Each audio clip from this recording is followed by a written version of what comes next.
Mikzandi was displeased. Indeed, he had much to be displeased over. For in addition to being outside the empire among barbarians who for the most part had an improper number of limbs, he found himself unemployed and marooned far from true civilization. Worse, his plea to the elders to begin courtship had been rejected. True, while amongst the uncrested barbarians, there was little he could do to attract the attention of a strong female, but the terse one-word rejection of unworthy stung all the same. Was he not youthful? Was he not virile? Was he not strong? Was he not a fine mate? The elders did not give their reasons in the reply, but Mikzandi knew them anyway. They had been laid out to him bluntly and without passion the last time he was on his home world of Red Ridge Secundus, and they still itched beneath his scales. The first reason? He was in every way unbloodied. Not hunter, nor warrior, nor guardian, nor pioneer was he, for never once had he had the lifeblood of another creature spilled by his claws, nor had he ever fired a weapon in anger. More, he had naught to his name. No den of his own, no ship, not even a store of credit which a female might be enticed to claim from him, which Mikzandi thought was unfair considering he might become blooded or gain great spoils by a minor effort among the barbarians. However, the worst that the elders had said about his flaws was a flaw of the mind. They had declared him a great fool. Worse, they were the fools for calling him such, for their reason was that he did not respect the newest barbarians amongst the stars, these Terrans.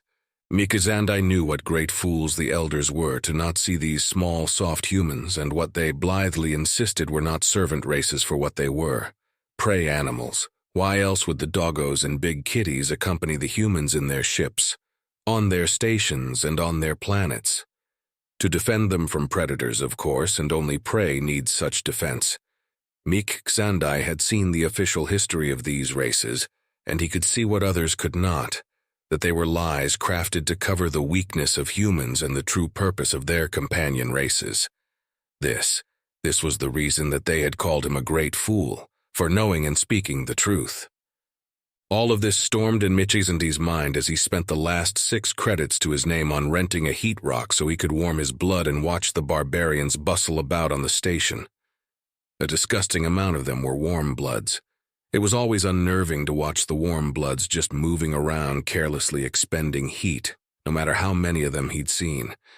At least the rare hardshells and Jakko carried heat sources with them, even if they had too many and too few limbs respectively. They were almost civilized compared to warm bloods. Fur-covered lumbering kokol, scampering arboreal arborics, cloth-swathed plodding terraquils, the properly limbed stagoliths, and of course the star sailors. Not to mention the avian dropping feathers everywhere, and other cold-blooded, near-civilized people. It made for an untidy sight. Even still, humans were easy to spot in the press, despite how tiny they were. This is because the warm bloods found these tiny things cute, whatever cute was. Therefore, all one had to do was look to see where gazes dropped down and the crowd parts ever so slightly. Foolishness.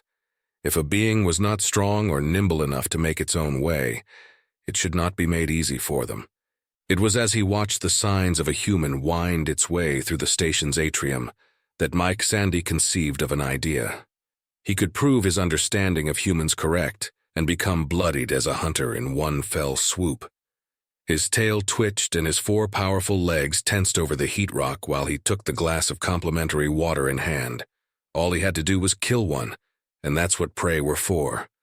Visions of glorious conquests of vulnerable human worlds, scores of strong females, and the acknowledgement of the elders washed over him as he considered this idea.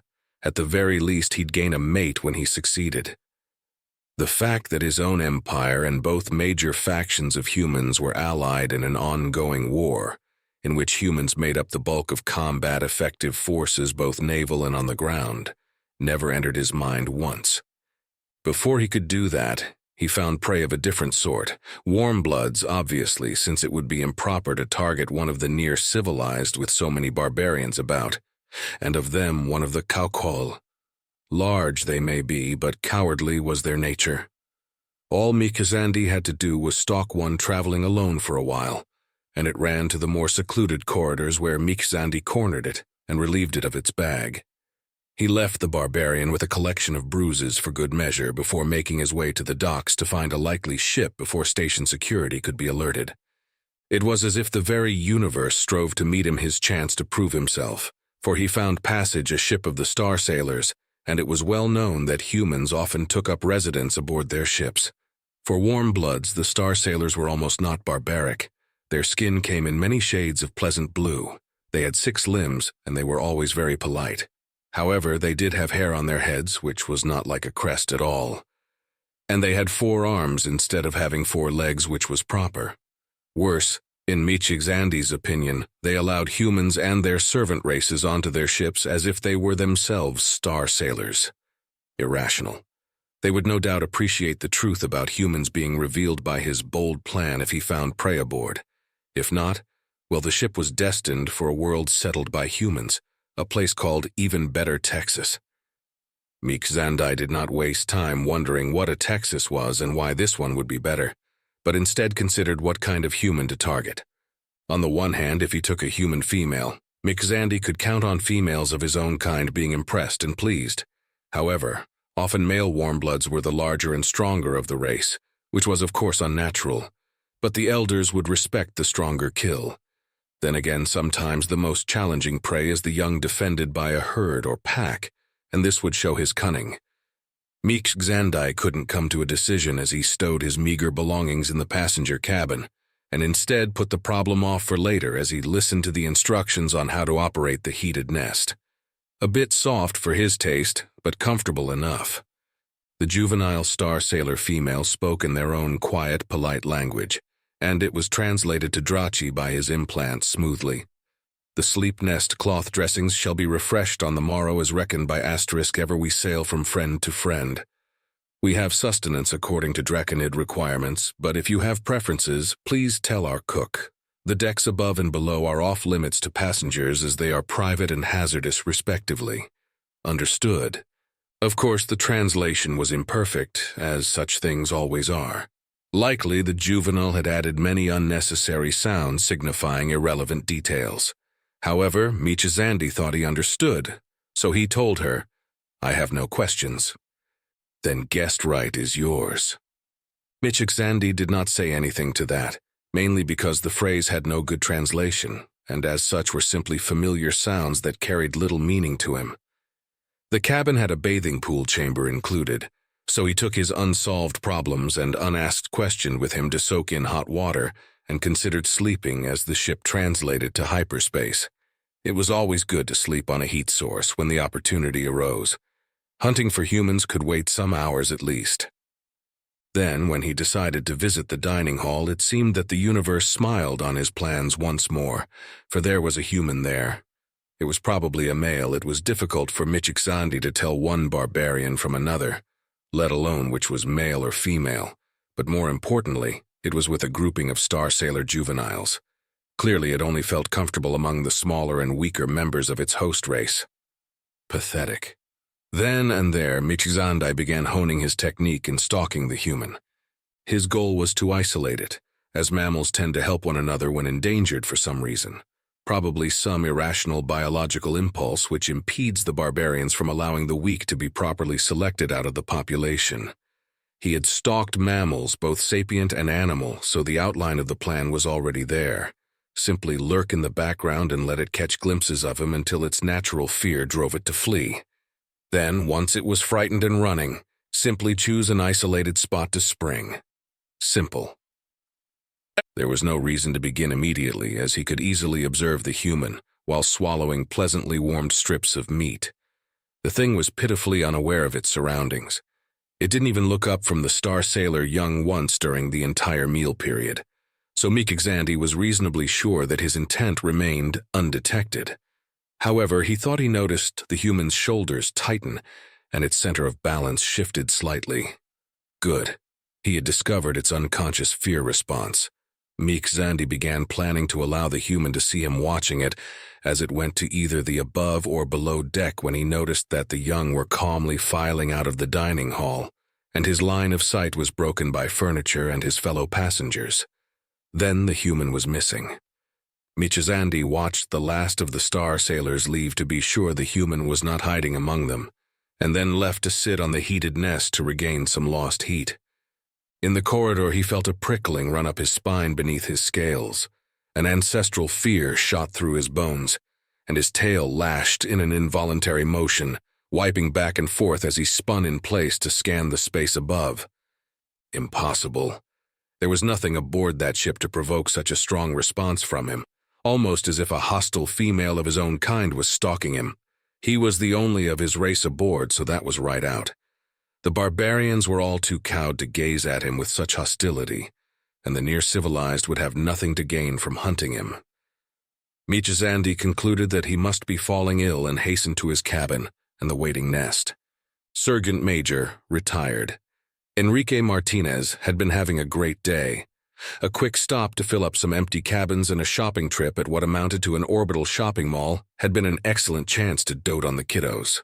Sure, Captain Marndai would tell him that there's no need to overburden the kiddos with material goods. It was just too fun to get them presents at every opportunity. Besides, he had gotten them clothes this time, and it's always good to have quality clothes aboard. Plus, he got to get the kiddos to interact with passenger children positively. Even Maidre, who had been shy since the splitting of the fleets. Her older brother, following the call of duty to fight, had been hard on her. However, one of the passengers skeeved him out. He first noticed something was off by that itchy feeling hostile eyes make between a man's shoulders, and a quick glace at one of the convex mirrors revealed the culprit. A centaur-like cross between a crocodile and a monitor lizard the size of a small pony spent the entire dinner hour staring at the kiddos in a decidedly predatory fashion. Sergeant Major Martinez immediately put himself between the kiddos and the creep and carefully watched for signs of aggression and reflections. No doubt about it, the creep was stalking one or more of the kids. He could tell by how the eyes lingered on the group instead of taking in the whole room, except in glances. This was, of course, completely unacceptable. It wasn't as if Sergeant Major Martinez had been in any kind of recon role, but any RNI drop trooper could be quiet when they needed, and it wasn't hard to keep out of the line of sight of one being. Sergeant Major Martinez did just that, and watched the being stare at the kiddos as they followed his instructions to quickly and calmly get back to crew quarters.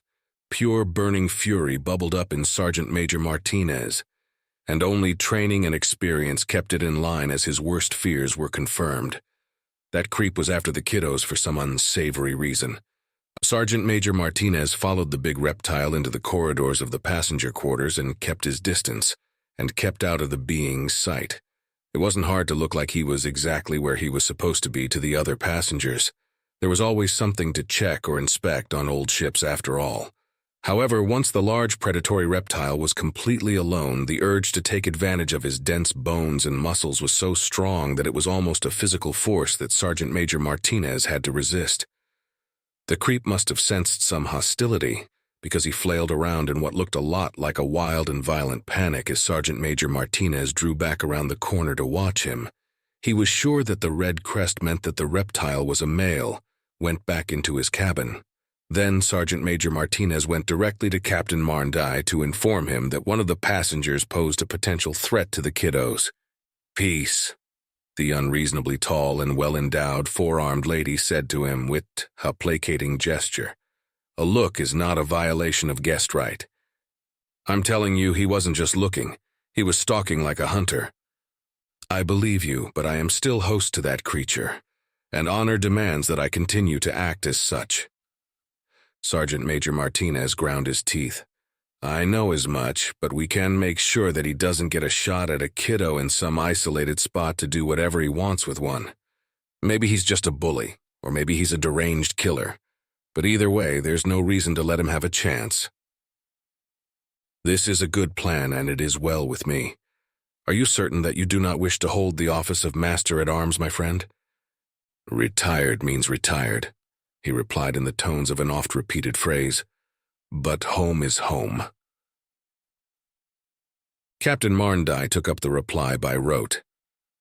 "And if you took up an office duty would demand you re-enlist in the Republican Naval Infantry, which you already promised your sons you would not do."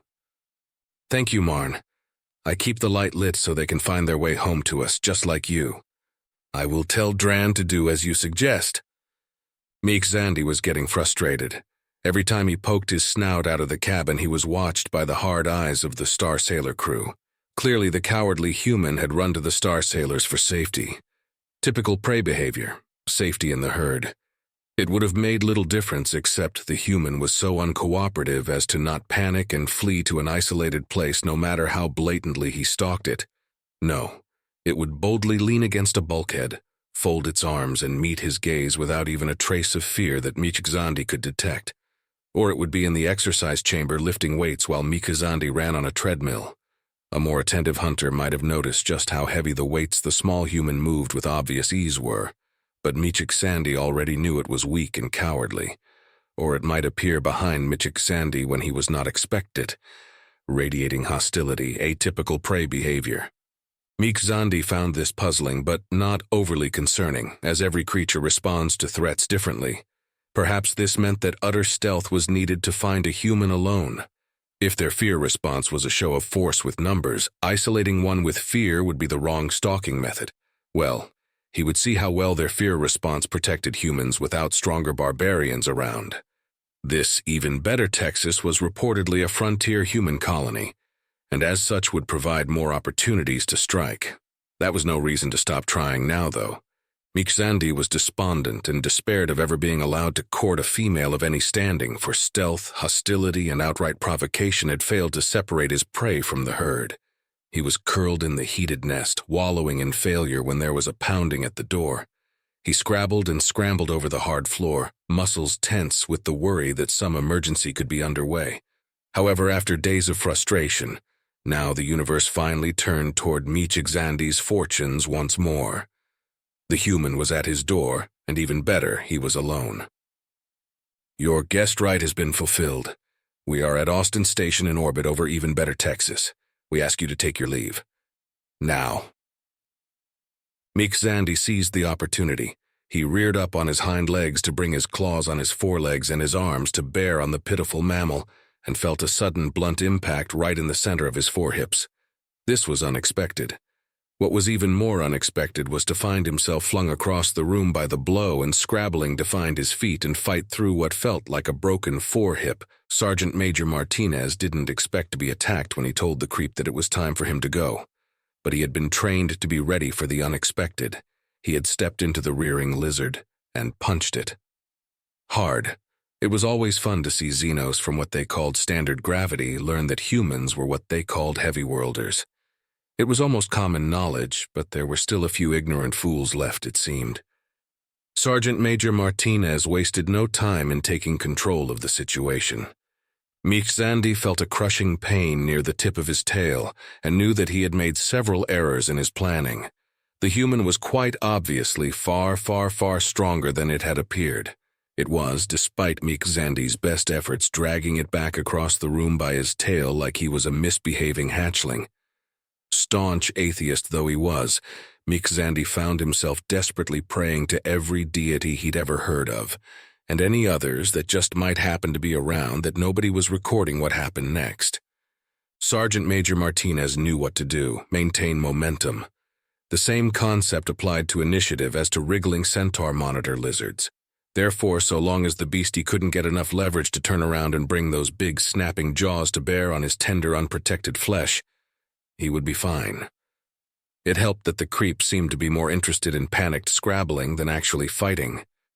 Whenever he managed to grasp onto a corner or doorway or hatch or anything else, all Sergeant Major Martinez had to do was squeeze a little harder to make the creep let go and keep striding toward the airlock. The human was clearly far more formidable than Mikazandi had imagined, and despite his best efforts, he could not escape its iron grip. Worse, it began to snarl and growl in its drawling, harsh language, which was translated just as well by his implants. The second I saw you preying on the young ones, I wished to put you through an airlock. It was only the guest right that protected you, and now you have violated that very right just as your host fulfilled it. By law and right, I could kill you here and now. These words sent a chill of fear along Mikazandi's spine, and he redoubled his efforts to escape. But the human's monstrous grip only tightened painfully.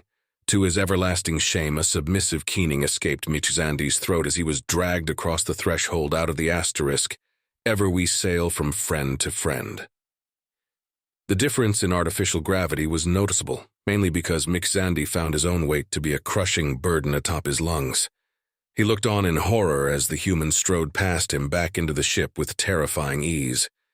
"Even better Texas is what you call a heavy world," the tiny monster told him. "It's what we call slightly lower than normal gravity. Enjoy your stay."